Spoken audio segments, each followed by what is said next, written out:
Hello, my beautiful friends. Welcome back to another video. So today I am going to be making half of a clock. Now, why half of a clock? I have a customer that wants a clock base made, designed, but she wants to install the hands and the mechanism and all that. So I won't be doing that part for you, but the directions to do that are really simple. What you can do is go online and buy a clock part set or go to Michael's. You have to get the right shaft size. They come in different sizes. So like this, it says to use in a 3/8 inch thick clock surface. So what that means is the hole that's in the center of the clock, you need to know how deep the wood is, okay? So I believe this one is a 1/2 inch, if I'm not mistaken. But you basically take this here and stick it up through the hole, and then there's little hands that you screw onto this shaft right here. The directions are really simple. Now, as far as designing goes, there's a couple of ways you can do this.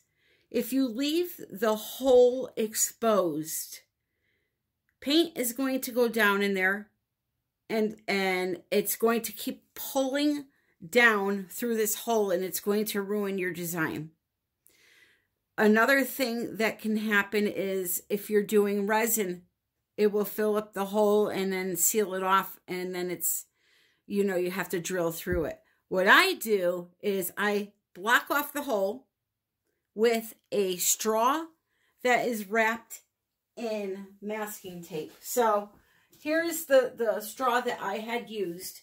When I first put it in the hole, it was way too big. The hole was too big, so it wiggled around and didn't stay. So I took masking tape, wrapped it around to make it thicker, crammed it down in the hole. You want it really tight, and then I snipped it off so that there's only a little piece there, excuse me, and it won't get in my way of blowing my paints around. So you could do that. Once the clock is done, if you're using acrylic paint, once it's dry and you're ready to do, let's say, resin, if you're going to resin it, what you can do if you don't want to keep this in there and fight with it to pull it out of the resin is you can let the resin go down through the hole, and if it blocks a little bit of the hole, a drill will drill through fresh resin.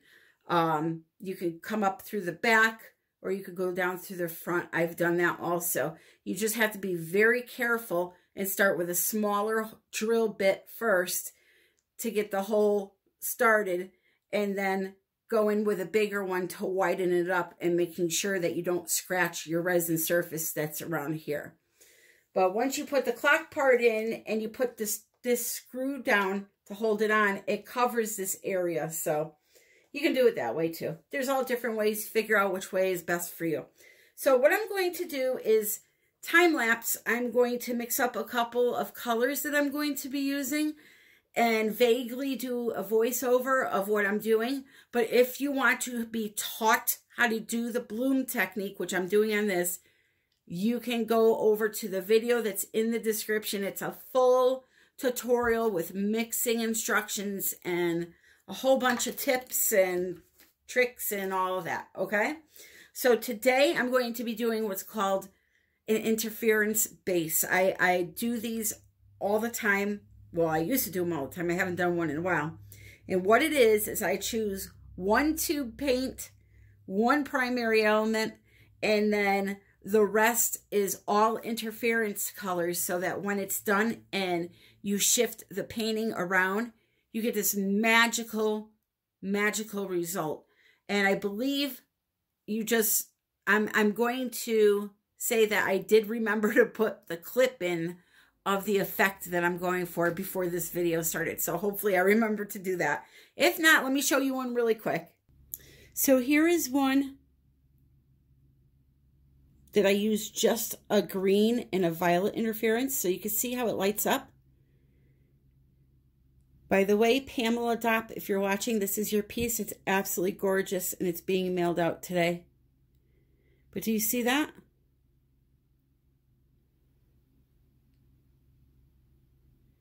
So that's what I call an interference base. And here is one where I used more primary elements, the new glitz colors than interference, but you can still see how it lights up around the edges there.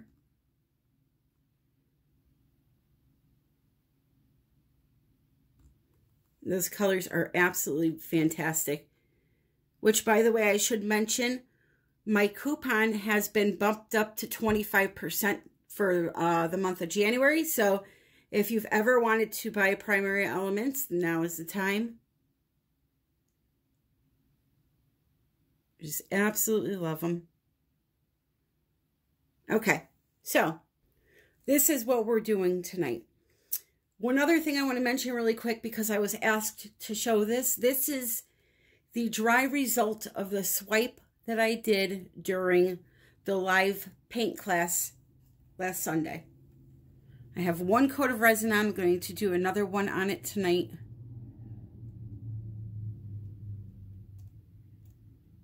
And that gold that you see sparkling is the Prism Pour Golden Honey. It's a new color that's out at Colourarte. So for today's recipe, I am using Sherwin-Williams Ultra Deep Base and a semi-gloss finish. Now, this is being discontinued. If you can find it, that's amazing. If not, there is an alternative. Sherwin-Williams sells a gold can of paint called Infinity brand. It's the Infinity line. If you get that one in a base 3 semi-gloss, it works great. Now, what I'm showing you here is measurements. At this point, in my opinion, do not matter. However much paint I want to make is how much of that base I put in the cup. I only need a little bit for this clock, so there was only about a teaspoon in there. And then just take some of your gloss varnish and just put a little squirt in there. Don't worry about measurements. It's more important that the two ingredients are combined in a cup and that they're able to interact together than whether or not you have one part of this and 4 parts of this. So just put some in a cup, put a little squirt of polyacrylic in there, or the Jo Sonja varnish, just so they can interact together, and then thin it the rest of the way with water. Now, this first color I'm mixing up for you is called Northern Lights, and it's by Primary Elements, a gorgeous color. When you go to mix in your primary elements or tube paint, you don't need much. So per ounce of mixture, you probably need a little taster spoonful of colorant, whether it be paint or a primary element. But what happens when you mix up a primary element and thin it out a little bit with some water, and then you mix up a tube paint and compare them side by side, the tube paint is going to be much thicker than this. So you're going to have to add more water than what you did with this color. And you can see it flows off the stick nicely, but it leaves a little mound and then slowly disappears. That's what you're looking for. So now I want you to watch me here. I'm making 4 colors. Just bam, bam, bam. Put some medium in the cup. Squirt the Jo Sonja into each cup. No measuring. Put about a blueberry size amount of paint in there from a tube. Add the water and get them all to the consistency. The consistency is the important part here, and I've shown it in other videos. So that's really, really what you want to get to. So I'm ready to go here. I have all my colors mixed up, as you saw. Again, if you want to see how that is done and to get full directions, look at the video that's in the description. I have probably 10 really good bloom technique videos that teach the whole process And I can't, sadly, I can't go through the whole process every single video. So those videos are out there for you if you need them. Here is my Walmart Classic Interior Paint by Color Place. Bought at Walmart, or sold at Walmart. And it's a semi-gloss. Okay? So what I'm going to do is cover the entire piece of wood with that first.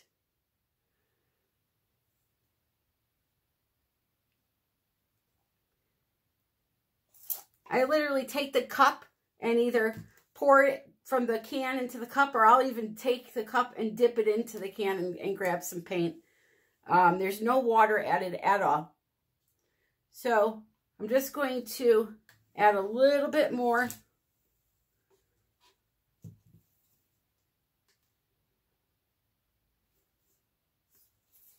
Make sure I have enough on the base here.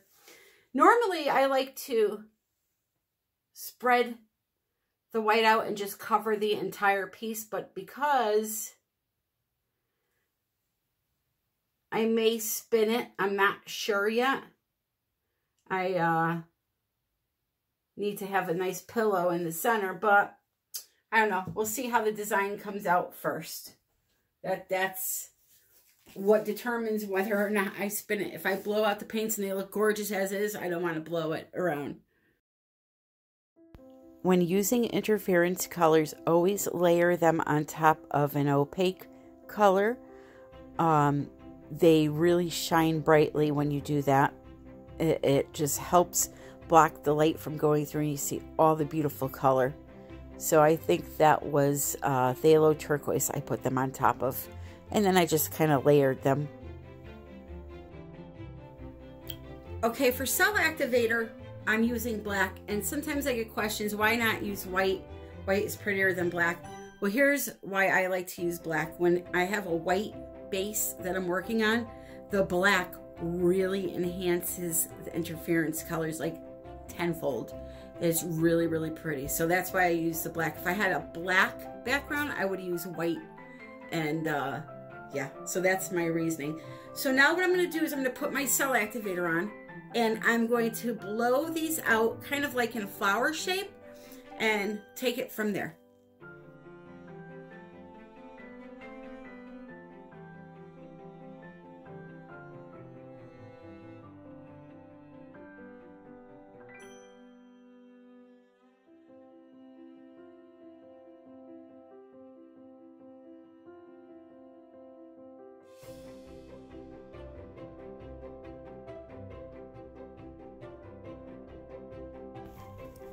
Alrighty, so now I am going to use my mini dryer, my mini blower, I mean, to blow some of these colors out. You see that attachment I have there for my mini dryer, that is being sold by Tracie Reed Designs. I'm not sure if she has them in stock, but if you want, you could check out her Etsy shop. I will link it below, and it's just an attachment for the mini blower that's a little wider than the normal, and it works really, really good. So I'm just kind of blowing things out a little bit here, and then I'm going to spin this to see what we get, because the flower design, the straw in the center was messing up the airflow, and I just couldn't get it to go. So I end up spinning it out, and I'm glad I did, actually. Can I just talk about my spinny thing here? I bought a banding wheel on Amazon. This is in my Amazon shop. And I went to the Dollar Tree and bought a $1 tray, serving tray, and I resined it right to the top of it, and it works beautifully.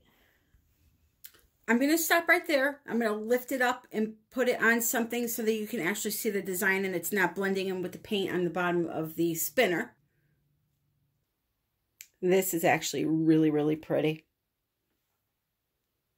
So, you saw me adding and taking away that attachment for my mini blower. It's because with the house paints especially, they're really thick. So it will move the house paints for you. Look at that. It will move the house paints for you. At a slower rate, but there were areas here where I really needed to not have the width of the attachment. I needed just a very small narrow path, so that's why I was removing it and putting it back on. This is going to just be drop dead gorgeous underneath resin. Absolutely beautiful. I can't even talk. It's that beautiful. I can't even talk.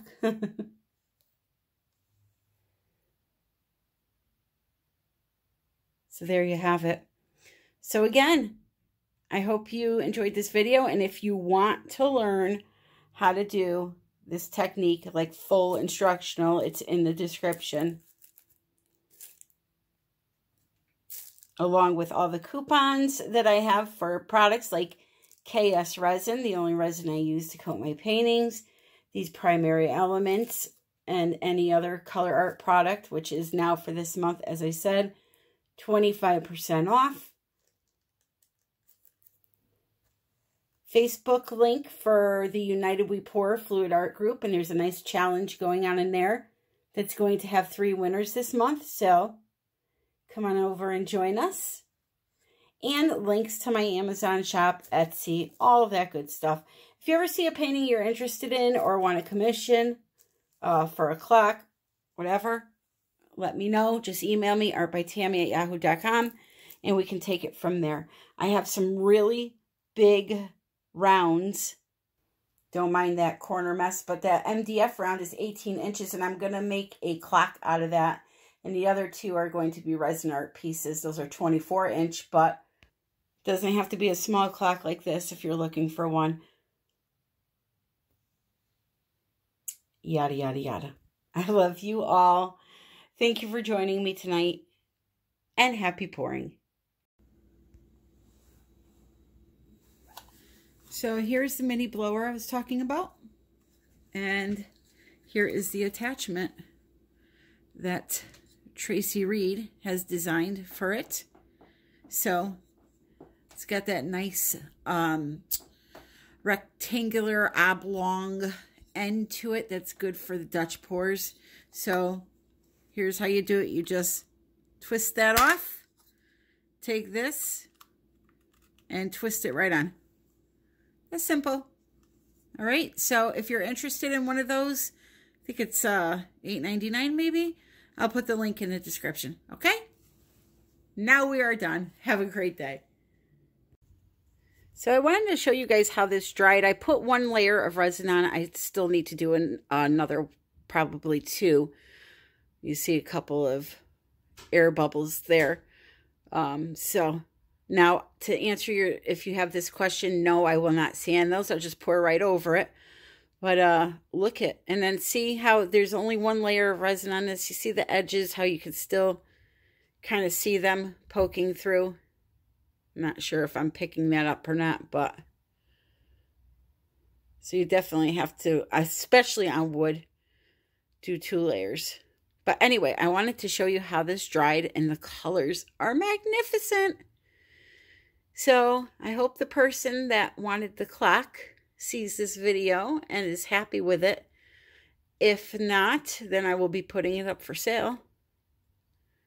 And of course, then it would come with hands and everything else. But she wanted to put on her own hands, so I'll do the 2nd layer on it, and it will be a beauty for sure. Look at those colors. Let me put on the flash. So what's so magical about these is you look at it this way, and it looks like, you know, a little bit of blue and teal and a little bit of violet down here. But then when you get over it like this, this is where they are just absolutely gorgeous. So again, these are the 5-piece interference set from Colourarte.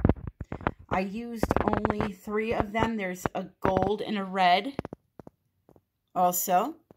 And then if you want this type of look, but with a glittery effect, like really sparkly, then that would be the 5-piece Interference Sparkle set. And I'll link them in the description of the video. These do sparkle a little bit. It's just that the other ones sparkle even more because the flakes are bigger. But I like the subtle look. That's it. I hope you enjoyed the video. And for the second time now, happy pouring.